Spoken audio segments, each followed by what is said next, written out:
ইহুদি এসে একজন মুসলমানের বিরুদ্ধে নালিশ করেছে আল্লাহর নবীর দরবারে। নবীজি সাক্ষ্য প্রমাণ নিয়ে সবকিছু শুনে মিলে রায় দিলেন ইহুদির পক্ষে, মুসলমানের বিপক্ষে। কারে কয় মিজান। নবীজি বিচার করতেছেন, ইহুদির বক্তব্য শুনে মুসলমানের পক্ষে রায় না দিয়া রায়টা দিলেন ইহুদির পক্ষে। মুসলমান বেচারা অসন্তুষ্ট হয়ে গেলেন। তিনি চলে গেলেন হযরত ওমর রাদিয়াল্লাহু তাআলা আনহুর কাছে। কপাল কত খারাপ, তার কাছে গিয়ে বলছেন আমিরুল মুমিনিন। তিনি তো তখন আমিরুল মুমিনিন হন নাই, যে বলছেন ভাই ওমর, একটা বিচারের সানি করার জন্য আসছি। বলে সানি আসছো আমার কাছে, পয়লা গেছিলা কার কাছে? গেছিলাম মুহাম্মদ সাল্লাল্লাহু আলাইহি ওয়াসাল্লামের কাছে। দেখেন অবস্থাটা। সবকিছু শুনে মিলে আমি মুসলমান, চান্দা দেই, জিহাদের পয়সা দেই, সাথে সাথে থাকি, জামাতে নামাজ পড়ি, জিহাদের ময়দানে যাই। বিচারটা আমার পক্ষে না হয়ে রাসূল ইহুদির পক্ষে রায় দিয়ে দিলেন। এটা একটা কথা হইল নাকি? আপনি বিচক্ষণ মানুষ, সবকিছু শুনে মিলে আপনি বিচারটার সানি করে দেন। হযরত ওমর বলেন, বাবাজি অপেক্ষা করো, আমি তোমার বিচারে সানি করতেছি, দাঁড়াও। হযরত ওমর ঘরের মধ্যে ঢুকলেন, তরবারি নিয়ে আসলেন, খাপের থেকে তরবারি বার করে হযরত ওমর বলেন, যেই ব্যক্তি আল্লাহর নবীর ফয়সালা করার পর তা মানতে পারে না, তার সানি করতে আসে, তার ফয়সালা তো এই রকম করে করে দিতে হয়। তরবারি মারলেন, গর্দান পড়ে গেল। একজন রাসূল পাক সাল্লাল্লাহু আলাইহি ওয়াসাল্লাম এক ইহুদির কাছ থেকে ধার করেছিলেন এবং নির্ধারিত তারিখে ধারের টাকা পরিশোধ করেছেন। ওই ইহুদি প্রতিমধ্যে একদিন রাসূলকে ধরে বলছেন, মুহাম্মদ সাল্লাল্লাহু আলাইহি ওয়াসাল্লাম, তুমি আমার কাছ থেকে যে টাকা নিয়েছিলে টাকাগুলি ফেরত দাও। উনি বলছেন, আমি তো টাকা তোমাকে ফেরত দিয়েছি। কয় না, আমি টাকা পাই নাই, টাকা ফেরত দেয়। হুজুর বলছেন দিয়েছি, আর ও বলছে দাও। এমন সময় একজন সাহাবী এসছেন, বলছেন হুজুর এখানে কি হচ্ছে? হুজুর বলছেন, এই লোকটার কাছ থেকে আমি টাকা নিয়েছিলাম, টাকাটা ফেরত দিয়েছি, তারপরে সে আমার কাছে বলছেন আমি ফেরত দেইনি। সাহাবী বলছেন, হুজুর আমি জানি আপনি তাকে টাকা ফেরত দিয়েছেন। হুজুর বলছেন, তা কি করে হয়? আমি যখন টাকা গ্রহণ করি তখনও তুমি এখানে উপস্থিত ছিলে না, আর যখন আমি টাকা তাকে ফেরত দেই তখনও তুমি তা দেখোনি, তুমি কোনো সময় এর সাক্ষী ছিলে না, উপস্থিত ছিলে না। তুমি কি করে বলছো যে আমি তার টাকা ফেরত দিয়েছি? তুমি সাক্ষ্য, তুমি যে সাক্ষী তার প্রমাণ কি? কি করে তুমি তা বলছো? সাহাবী বলছেন, ইয়া রাসূলুল্লাহ, আমরা আল্লাহ রাব্বুল আলামিনকে চিনতাম না, অসংখ্য মূর্তি পূজা করতাম, আমাদের বাপ দাদারা 14 গোষ্ঠী মূর্তি পূজা করত। আপনি বলেছেন এই মূর্তি পূজা চলবে না, এক আল্লাহর গোলামি করো, তার দাসত্ব করো। আল্লাহরে দেখি নাই। আপনার কথা মতো মা বাপের ধর্ম পরিত্যাগ করে, হাজার হাজার শত শত মূর্তিগুলিকে পরিত্যাগ করে এক অদেখা আল্লাহরে বিশ্বাস করেছি, দেখি নাই। আপনি বলেছেন ফেরেশতা আছে, দেখি নাই, বিশ্বাস করেছি। আপনি বলেছেন জাহান্নাম আছে, বেহেশত আছে, দেখি নাই, বিশ্বাস করেছি। আপনি বলেছেন হে দুনিয়া, এই জীবন জীবন নয়, আর একটা জীবন আছে, ওখানে আমাদেরকে উপস্থিত হতে হবে, জবাবদিহি করতে হবে আল্লাহর দরবারে। দেখি নাই, সাক্ষী পাই নাই, তবুও আপনার কথা মতো বিশ্বাস করেছি। হে আল্লাহর নবী, কোন সাক্ষ্য প্রমাণ ছাড়া শুধুমাত্র আপনার কথা মতো যদি এতগুলি বড় বড় কথা বিশ্বাস করতে পেরে থাকি, তাহলে ইহুদির এই মাত্র কয়েকটা টাকা ফেরত দিয়েছেন, এ কথা কেন বিশ্বাস করব না? অবশ্যই ফেরত দিয়েছেন, কোন সন্দেহ। গভীর রজনীতে আল্লাহর নবী ঘুমিয়ে আছেন। গভীর রাত্রে মক্কা শরীফে হযরত জিবরাইল এসে বলেন, আসসালামু আলাইকা ইয়া রাসূলুল্লাহ, ইন্নাল্লাহা ইয়াকরাউকা সালাম। হুজুর, আল্লাহ আপনাকে সালাম বলেছেন। আর আমি দেখে এলাম আপনার ঘরের চতুর্দিকে কাফেরেরা তরবারি নিয়ে দাঁড়ানো। মেহেরবানি করে আপনি ঘুমের থেকে জেগে হিজরত করে মদিনায় চলে যান। নবীজি ঘুমের থেকে জাগলেন, হযরত আলীকে ডেকে বলেন, আলী রে, আমার বিছানার উপরে আরাম করে ঘুমায় থাকো, শুয়ে থাকো, আল্লাহর অর্ডার হয়েছে, আমি মদিনার দিকে চললাম। আমার ভাইরা, হযরত শেখ খুদা আলী রাসূলের দিকে তাকিয়ে বলেন, ইয়া রাসূলুল্লাহ, আপনার বিছানায় আপনার চাদর, আপনার কম্বলখানা গায়ে দিয়ে আমি শুয়ে থাকবো। সকালবেলায় কাফির বেঈমানেরা এই ঘরের মধ্যে ঢুকে আপনার বিছানায় আপনার চাদর মুড়ি দিয়ে আমি আলীকে তারা মুহাম্মদ মনে করবে, আর আমাকে মুহাম্মদ মনে করে তাদের তরবারি দিয়ে তারা আমাকে টুকরা টুকরা করে জমিন থেকে বিদায় করে দেবে। আমি আলীর দিলের মধ্যে কোনো দুঃখ কষ্ট থাকবে না, বরং আমার মনের মধ্যে এটাই তৃপ্তি হবে যে আমি আলীর জীবনের বিনিময়ে আল্লাহর নবী দুনিয়ায় বেঁচে আছেন। ভাইরা আমার, নবীজি ঘরের থেকে বেরোলেন। ঘরের থেকে বেরিয়ে দেখেন চতুর্দিকে কাফেরেরা হাতে এক মুষ্টি বালু নিলেন, শাহাতিল ওযু করে দম করে বালুটা ছাড়া দিলেন। চতুর্দিকে কাফেরে দাঁড়ানো, কাফেরদের চোখে বালু চলে গেল। বালি চোখে গেলে অবস্থাটা কি হয় আপনারা জানেন। দুই হাত দিয়া চোখ লাগলাতেছে কাফেরেরা। নবীজি সরে গেলেন, একটা কাফেরও দেখতে পেল না কোন ফাঁকে নবী চলে গেলেন। পরবর্তী সময় আল্লাহ রাব্বুল আলামিন নবীকে ডেকে বলেন, ওয়া মা রামাইতা ইয রামাইতা ওয়ালাকিন্নাল্লাহা রামা। ও নবী, আপনি নিক্ষেপ করেন নাই যখন আপনি নিক্ষেপ করেছিলেন, আপনি শুধু বালুকণা ছেড়ে দিয়েছিলেন, আর আপনার ঘরের চতুর্দিকে কাফেরদের চোখে বালুকণা পৌঁছে দেওয়ার দায়িত্ব আমার হুজুরাত গ্রহণ করেছিল। সুবহানাল্লাহ, সুবহানাল্লাহ। আমার ভাইরা, নবীজি হযরত আবু বকরের বাড়িতে গেলেন, দরজায় গিয়ে আস্তে করে নক করেছেন। দরজায় গিয়ে আস্তে করে নক করলেন, ভিতর থেকে আওয়াজ এলো, কে? ভিতর থেকে লাব্বাইকা সাদাইকা বলে হযরত আবু বকর বেরিয়ে এলেন। আল্লাহর নবী জিজ্ঞাসা করলেন, আবু বকর রে, এক ডাক দিলাম আর তুমি এক ডাকে সাড়া দিলে, তুমি কি ঘুমাও নাই? হযরত আবু বকর বলেন, ইয়া রাসূলুল্লাহ, আপনি বলেছিলেন আমাকে সাথে নিয়ে হিজরত করবেন। আমি চিন্তা করেছি না জানি কত গভীর রাত্রি নবীজি আসেন, আর আমার দরজার কিনারে দাঁড়ায়া নবীজি যদি দাঁড়ায়া দাঁড়ায়া ডাকে আবু বকর আবু বকর বলে, আমি আবু বকর যদি বিছানায় ঘুমায় আরাম করতে থাকে, নবীজির সঙ্গে বেয়াদবি হয়ে যাবে, এই ভয়তে আমি বিছানায় না শুয়া এই দেওয়ালের সঙ্গে দাঁড়ায়া দাঁড়ায়া ঘুমাচ্ছিলাম। ভাইরা আমার, নবীজি হযরত আবু বকরকে নিয়ে চললেন, কাবার দিকে তাকালেন, বাইতুল্লাহ শরীফের দিকে তাকায়া নবীজি চোখ থেকে দরদর করে পানি পড়ে আর ডাকে বলে, রে খানায় কাবা, ওরে কাবা, বড় আশা ছিল তোর খেদমত করব প্রাণ ভরে, কিন্তু তোর নিষ্ঠুর সন্তানেরা তোর কাছে আমারে থাকতে দিল না রে। নবীজি হযরত আবু বকরকে নিয়ে মদিনার দিকে না গিয়া উল্টা পথে জিয়াত মহল্লার ভিতর দিয়া, মিসফালার ভিতর দিয়া, সাবাব জাবালের সরে দুইটা পাহাড় পাড়ি দিয়া জাবালে সুরে যখন উঠলেন, ফজরের রক্ত হয়ে গেল। হযরত আবু বকর বলেন, হুজুর, গুহার একটা পায়া গেছি, এর মধ্যে ঢুকি, তা না হলে কাফেরেরা দেখে ফেলবে। হুজুর, আপনি বাইরে বসেন, আগে আমি ভিতরে ঢুকি, যেহেতু গুহার মধ্যে সাপ বিচ্ছু থাকতে পারে, যদি কোনো সাপ বিচ্ছু থাকে আঘাত আমার প্রতি আসুক, আল্লাহর নবী মাহফুজ থেকে যাক। হযরত আবু বকর গুহা সাফ করে হুজুরকে ডাকলেন। হুজুর বলেন, আবু বকর, সারা রাত হেঁটে হেঁটে পা বেদনা হয়ে গেছে, তুমি বসো, তোমার উলুর উপরে মাথা রেখে আমি একটু ঘুমাইয়া যাই। নবীজি আরাম ফরমালেন। হযরত আবু বকর নজর করে দেখেন, গুহার ভিতরে অনেকগুলি গর্ত, কোন গর্ত থেকে কোনো সাপ বিচ্ছু আসে নাকি। রুমাল ছিঁড়ে ছিঁড়ে গর্ত বন্ধ করতেছিলেন, দু একটা গর্ত যা বন্ধ করা গেল না, পা দিয়া হযরত আবু বকর চেপে ধরেছেন। এক পাহাড়িয়া বিষধর সাপ দংশন করেছে হযরত আবু বকরের পায়ের উপরে। হযরত আবু বকর বিষের যন্ত্রণায় চোখ দিয়া দরদর করে পানি পড়ে। রাসূলের ঘুম ভেঙে গেল। নবীজি তাকায় দেখেন আবু বকর কান্দে। হযরত রাসূল বলেন, আবু বকর, কান্দো কেন? বাড়ির কথা মনে পড়ে গেছে নাকি? বিবি বাল বাচ্চার কথা মনে পড়লো নাকি? কান্দো কেন? হযরত আবু বকর বলেন, ইয়া রাসূলুল্লাহ, আল্লাহর কসম করে বলি, সেই দিন আপনার প্রতি ঈমান এনেছি, আল্লাহর প্রতি ঈমান এনেছি, এই কলিজার ভিতরে বিবি বাল বাচ্চার চাইতে আপনার মহব্বত বেশি। সাপে আমাকে কেটেছে, তাই কাঁদতেছি। হুজুর সঙ্গে সঙ্গে মুখ থেকে থুতু মোবারক বার করে সাপে কাটা জায়গায় থুতু মোবারক লাগিয়ে দিলেন, যন্ত্রণা বন্ধ হয়ে গেল। হযরত রাসূল বলেন, আবু বকর, এত সময় কষ্ট করলে কেন? আগে আমারে বলো নাই কেন? তাহলে তাড়াতাড়ি সেরে যেত, এত কষ্ট তোমার হতো না। হযরত আবু বকর বলেন, ইয়া রাসূলুল্লাহ, এটা তো সাপে কাটার যন্ত্রণা, এর থেকে বেশি যন্ত্রণাও যদি আমার হতো, যন্ত্রণার চোটে যদি আমার কলিজা ছিঁড়েও যেতে লাগতো, তবুও আল্লাহর নবী আরাম ফরমাচ্ছেন, নবীর আরামের ভিতরে আমি বিঘ্ন ঘটাতে পারতাম না।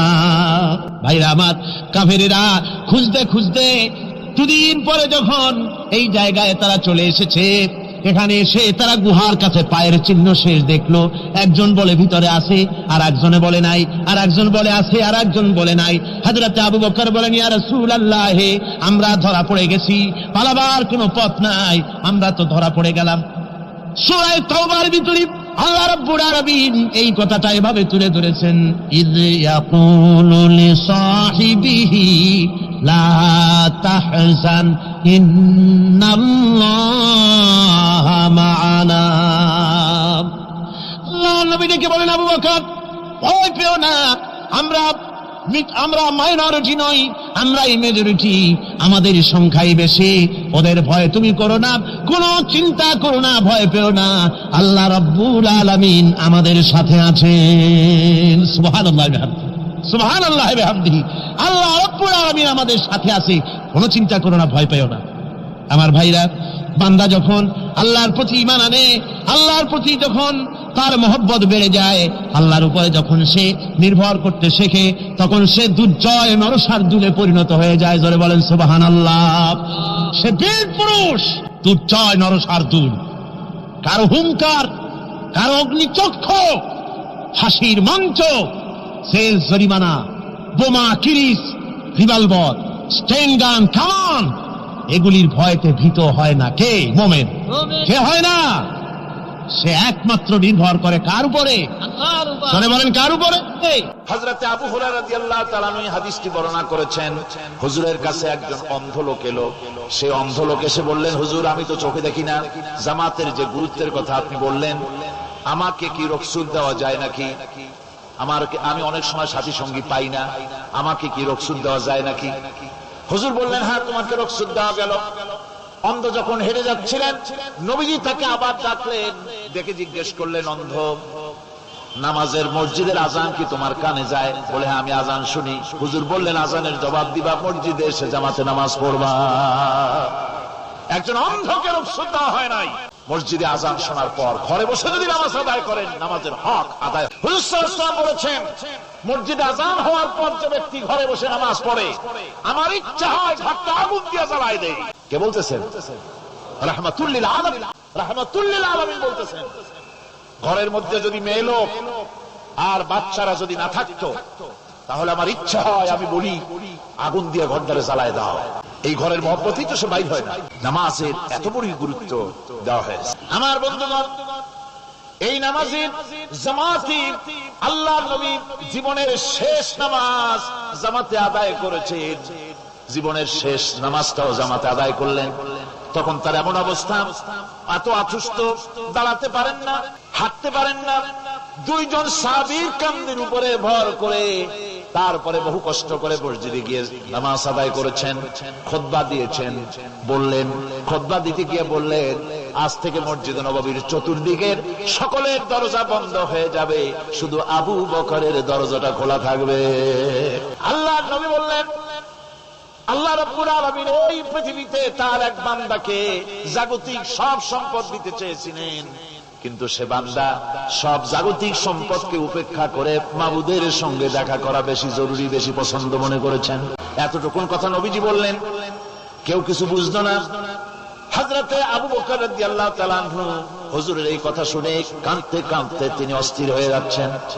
সাহাবীরা চিন্তা করলেন, হুজুর কান্না কার কথা বলেছেন, তাতে কান্নার কি আছে? বয়োবৃদ্ধ, জ্ঞানবৃদ্ধ হযরতে আবু বকর রাদিয়াল্লাহু তাআলা আনহু বুঝতে পেরেছেন, এই পৃথিবীর সব সম্পদ তো আল্লাহ হুজুরকেই দিতে চেয়েছিলেন। তিনি সমস্ত সম্পদকে উপেক্ষা করে তার মাবুদের সঙ্গে দেখা করার জন্য প্রস্তুতি নিয়েছেন। তার মানে হলো আল্লাহর নবী বিদায় হয়ে যাবেন, আমরা নবী থেকে এতিম হয়ে যাব। নবীজি ঘরের মধ্যে প্রবেশ করলেন, প্রচন্ড জ্বর এলো। এই প্রচন্ড জ্বর নিয়ে তিনি শুয়ে আছেন, কখনো বেহুশ, কখনো হুশ। এর মধ্যে সারা আজান হয়ে গেল। সাহাবীরা বহুক্ষণ অপেক্ষা করে হযরত আবু বকরের ইমামতিতে নামাজ শুরু করলেন। হুজুরের হুশ এলো। প্রশ্ন করলেন, আয়েশা রে, এখন কোন সময়?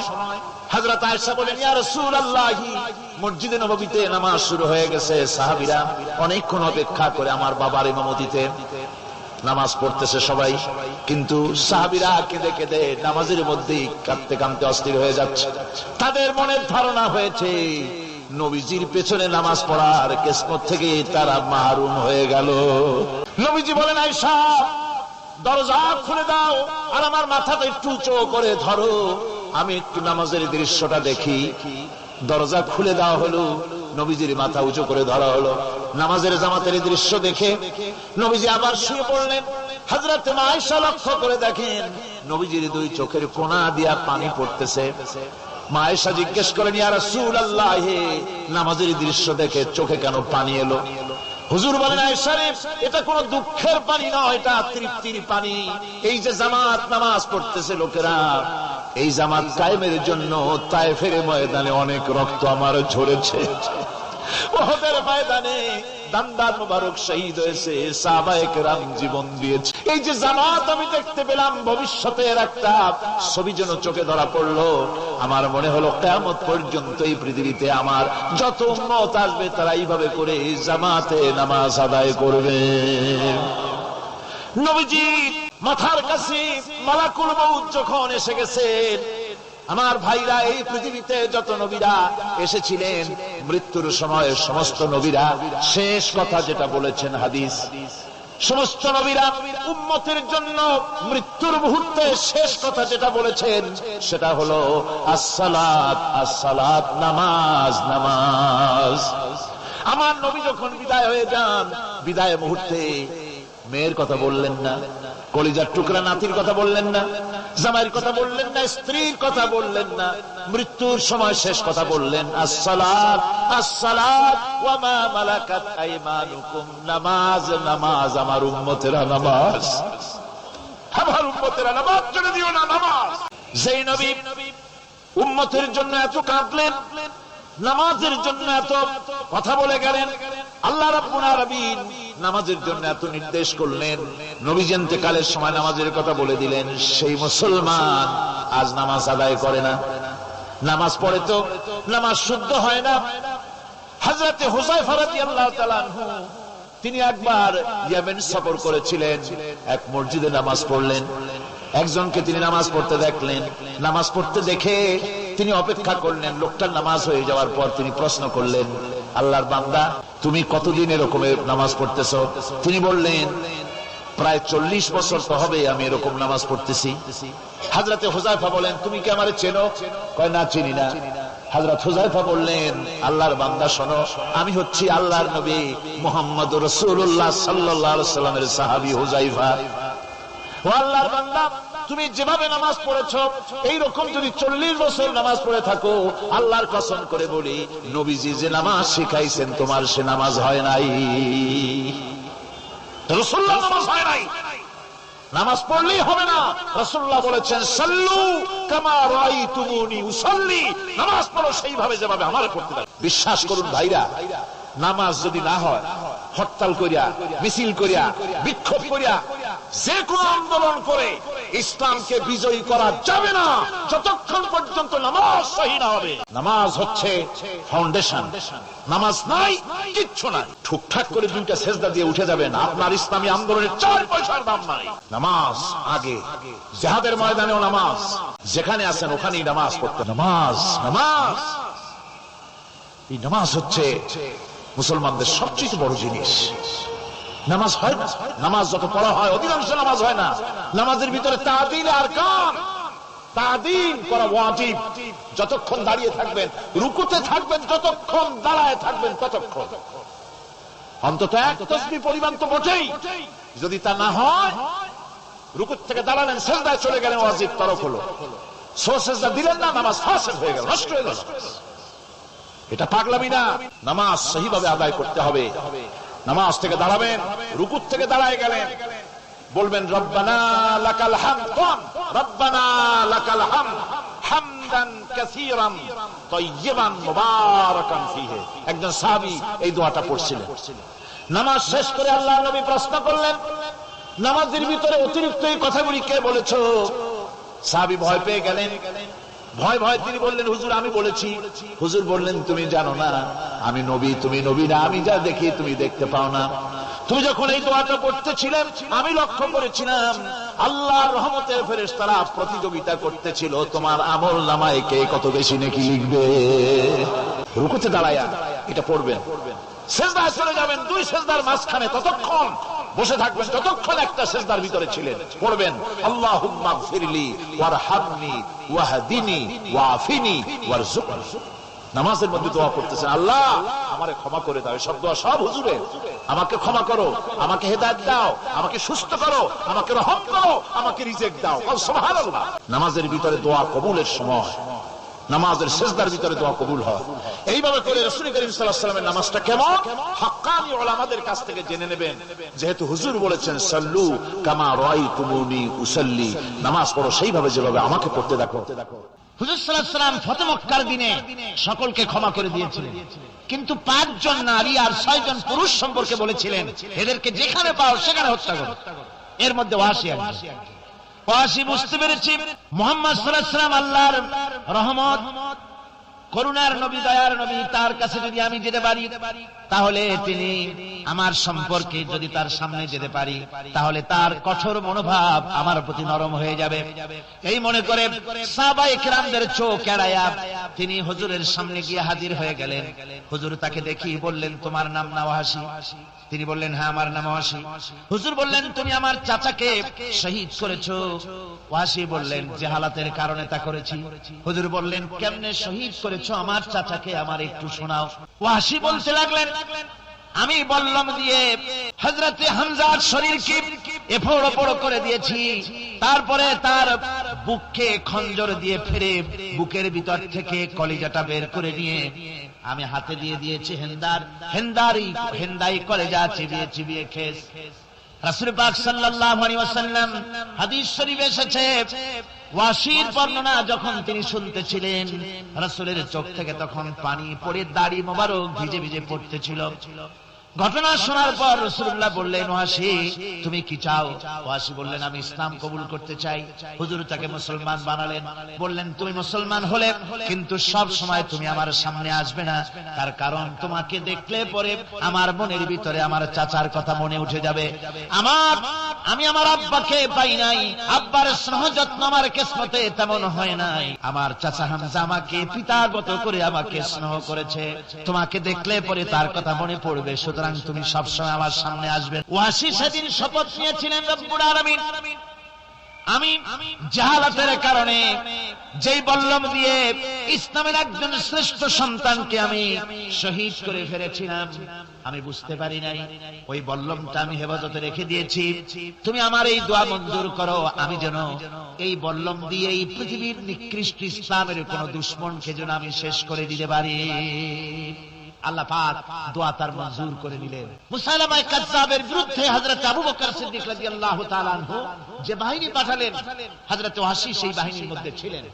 আর তিনি সেই বল্লমটা দিয়ে, যে বল্লম দিয়ে তিনি হযরত হামজাকে শহীদ করেছিলেন, সেই বল্লমটা দিয়েই ইসলামের নিকৃষ্ট শত্রু মুসাইলামা কাযযাবকে দুনিয়া থেকে তিনি বিদায় করে দিলেন। আমার ভাইরা, রাসূল পাক সাল্লাল্লাহু আলাইহি সাল্লামের ইন্তেকালের পর এ পর্যন্ত নবুয়তের যারা দাবি করেছে, এক হিসাবে জানা গেছে 28 জন দাবি করা হয়ে গেছে। রাসূল বলেছেন, আমার পরে 30 জন মিথ্যাবাদী নবুয়তের দাবি করবে। কতজন করবে? হয়ে গেছে, বাকি আছে কত? এর মধ্যে গোলাম আহমদ একজন। গোলাম আহমদ দাবি করল যে আমি নবী। তার অনেকগুলি বই কিতাব সে লিখল। বইয়ের মধ্যে এক জায়গায় সে লিখেছে, তার বইয়ে এক জায়গায় লিখেছে যে আমি স্বপ্নে দেখলাম আল্লাহ আমার সামনে উপস্থিত, আল্লাহ আমার সামনে এসেছেন পুরুষের আকৃতিতে, আর আমি তখন স্বপ্নের ভিতরে আমি নিজেকে একজন নারীর মতোই মনে করলাম। স্বপ্নের ভেতরেই আল্লাহ পাক পুরুষ হিসাবে আমাকে ব্যবহার করলেন। আমি স্বপ্নের মধ্যেই গর্ভবতী হলাম এবং স্বপ্নের ভিতরে আমি গোলাম আহমদ মসিহে রূপান্তরিত হয়ে গেলাম। নাউযুবিল্লাহি মিন যালিক। গোলাম আহমদ বলছে, আল্লাহ পাক ওহীর মাধ্যমে আমাকে জানিয়েছেন, আল্লাহ আমাকে বলেছেন, গোলাম আহমদ তুমি হচ্ছ আমার সন্তান তুল্য। নাউযুবিল্লাহি মিন যালিক। এইভাবে অসংখ্য মিথ্যে কথা দিয়ে বইপত্র রচনা করেছে। লোকেরা তার কাছে নবুয়তের প্রমাণ চেয়েছে। আসলে শরীয়তের বিধান হচ্ছে, হুজুরের পরে যদি কেউ নবুয়তের দাবি করে তাহলে তাকে সে নবী কিনা এর কোন প্রমাণ তার কাছে চাওয়া জায়েজ নাই। যেহেতু প্রমাণ চাইতে গেলে বোঝা যায়, সন্দেহ হয়, কিছুটা প্রমাণ দিতে পারলে তাহলে সে নবী হবে। কথা বুঝতে পেরেছেন? এই জন্য রাসূলের পরে যদি কেউ নবুয়তের দাবি করে তাহলে তার কাছে নবুয়তের দাবির কোন প্রমাণও চাওয়া যাইবে না। বিনা প্রমাণে রাসূলের পরে নবুয়তের দাবি যেই করবে সে কি হবে? জোরে বলেন কি হবে? কাফের হয়ে যাবে। দুনিয়ার সমস্ত উলামা, সমস্ত মুহাদ্দিস, সমস্ত মুফাসসির, দুনিয়ার সমস্ত মুফতি সব একমত, কোন দ্বিমত নাই, গোলাম আহমদ কাদিয়ানী কাফের তার অনুসারীরাও তার জামানায় মাওলানা আতাউল্লাহ শাহ বুখারী রাহমাতুল্লাহ আলাইহি তার সঙ্গে একটা বহস হলো। যেহেতু গোলাম মোহাম্মদ বলেছিল যে আমার এই 40 দিনের মধ্যে কেউ প্রতিবাদ করুক যেগুলি আমার ওহী নয়। হযরতে মাওলানা আতাউল্লাহ শাহ বুখারী রাহমাতুল্লাহ আলাইহি সেই যুগের একজন শ্রেষ্ঠ আলিম, তিনি বললেন আমি তোমার কাছে কোনো প্রমাণ চাই না তুমি নবী কিনা, আমি জানি তুমি মিথ্যাবাদী, তবে তোমাকে বলতে হবে তুমি এই শক্তি কোথায় পেলে। গোলাম মোহাম্মদ বলল কোরআন শরীফেই আছে আমার এই শক্তির উৎস। কোথায়? বলল যে এই যে আয়াতটা আমি আপনাদের সামনে তেলাওয়াত করেছি, ঈসা আলাইহিস সালামের ওই কথাই। গোলাম মোহাম্মদ বলল যে হযরত ঈসা আমার সম্পর্কে বলেছেন ইয়াতি মিন বাদ ইসমুহু আহমদ, আমার পরে একজন নবী আসবেন, রাসূল আসবেন, তার নাম হবে আহমদ, আমি সেই আহমদ। মাওলানা আতাউল্লাহ বুখারী বলছেন তোমার নাম তো আহমদ না, তোমার নাম হচ্ছে গোলাম আহমদ। তার অর্থ হলো হযরত ঈসা আলাইহিস সালাম যে আহমদের কথা বলেছেন তুমি সেই আহমদের গোলাম। গোলাম আহমদ বললেন দেখুন আমার নামের প্রথম শব্দ গোলাম, এটা হচ্ছে আমার লকব, আমি আমার নামের লকবটা ছেড়ে দিলাম, বাদ দিয়ে দিলাম, আর ব্যবহার করব না। তাহলে তো আমি আহমদ থাকি, আপনি তো আর আপত্তি করতে পারেন না। মাওলানা বুখারী বললেন নামের প্রথম শব্দ বাদ দেওয়া যদি জায়েজ হয় তাহলে তোমার ফতোয়া দিয়ে আমার নামের প্রথম শব্দ বাদ দিয়ে দিলাম। আমার নাম আতা আল্লাহ, নামের প্রথম শব্দ আতা বাদ দিয়ে দিলাম। তো আতা যদি বাদ দেই তাহলে আল্লাহ হই, আর আল্লাহ হয়ে বলছি তোমার মতো গাধাকে নবুয়ত আমি দেই নাই। এরপর এই পৃথিবীর নিকৃষ্ট পাপী এই কাফেরের মউত হলো কোথায়? জোরে বলেন এই কাফেরের মউত হলো কোথায়? পায়খানার ভেতরে মউত। কিয়ামত যখন হবে তখন সবাই ভয়ে কাঁপতে থাকবে। মহান রব্বুল আলামিনের সামনে কেউ টু শব্দটি পর্যন্ত করার সাহস পাবে না। দুনিয়ায় যত নবী পয়গম্বর এসেছিলেন তারাও সে সময় ভয়ে চুপ থাকবেন। কেবলমাত্র আল্লাহর অনুমতি সাপেক্ষে সেদিন বিশ্বনবী রাহমাতুল লিল আলামিন রাসূলুল্লাহ সাল্লাল্লাহু আলাইহি ওয়াসাল্লাম তার উম্মতের জন্য শাফায়াত করার সুযোগ পাবেন। কিয়ামতের দিন 50,000 বছর মানুষেরা হাসরের ময়দানে দাঁড়িয়ে থাকবে। 50,000 বছর বিচারের দিনটা লম্বা হবে 50 আলফা সানা মিম্মা তাউদ্দুন। এই পৃথিবীতে তোমাদের গণনা মতে 50,000 বছর যত বড় লম্বা, কিয়ামতের বিচারের দিনটা হবে অত বড় লম্বা। মানুষেরা হয়রান হয়ে যাবে, মানুষের মাথার চাঁদি, গুনাহগারের মাথার চাঁদি ফেটে গিয়া মগজগুলি গলে গলে পড়তে লাগবে, জিহ্বাটা ঝুলে কুকুরের মতো নাভিস্থল পর্যন্ত পড়ে যাবে। সারা ময়দানে পানি পানি বলে চিৎকার হতে লাগবে। মানুষেরা বিভীষিকাময় দৃশ্য দেখে হয়রান হয়ে যাবে, ভয়ের চোটে কলিজা গলার কাছে চলে আসবে, কোনো উপায় নাই। মানুষেরা হয়রান হয়ে গিয়ে হযরত আদম আলাইহিস সালামের কাছে যাবেন, আল্লাহর কাছে একটু সুপারিশ করেন আমাদের বিচার হয়ে যাক।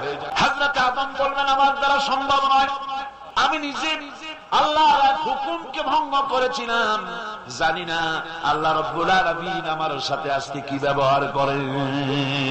মিয়া সাহেব মাথা খাটা, বুদ্ধি খাটা, চিন্তা করেন আকল দিয়ে, বিবেক দিয়ে। আবাল বাশার আদম আলাইহিস সালাম আল্লাহর দরবারে কথা বলতে সাহস পাবেন না, বলবেন নূহের কাছে যাও, নূহ আলাইহিস সালাম বলবেন আমি পারবো না। ইব্রাহিমের কাছে চলে যাও, ইব্রাহিম আলাইহিস সালাম বলবেন আমিও পারবো না। সকলে এক এক অজুহাত দিবেন, বলবেন যাও মুসা আলাইহিস সালামের কাছে, তিনি বলবেন আমিও পারবো না। যাও ঈসা আলাইহিস সালামের কাছে, হযরত ঈসা বলবেন আমি তো পারবোই না, কারণ গোটা পৃথিবীর শত শত কোটি নাসারা আমারে আল্লাহর ছেলে বলেছে, আমি তো তাদেরকে কথা বলতে পারি নাই, জানি না আজই হাসরের ময়দানে আল্লাহ রাব্বুল আলামিন আমার সাথে কি ব্যবহার করেন। তবে আমি একটা পরামর্শ দিতে পারি, আল্লাহ রাব্বুল আলামিনের দরবারে আজকে কেবল কথা বলতে পারবেন বিশ্ব নবী জনাবে মুহাম্মদুর রাসূলুল্লাহ সাল্লাল্লাহু আলাইহি ওয়াসাল্লাম। হাসরবাসীরা তার কাছে যাবেন, নবীজি মাকামে মাহমুদে আল্লাহর দরবারে সিজদায় পড়ে যাবেন। এই সিজদায় কত কাল চলে যাবে আল্লাহ পাক ভালো জানেন। সিজদায় পড়ে শুধু কাঁদতেই থাকবেন।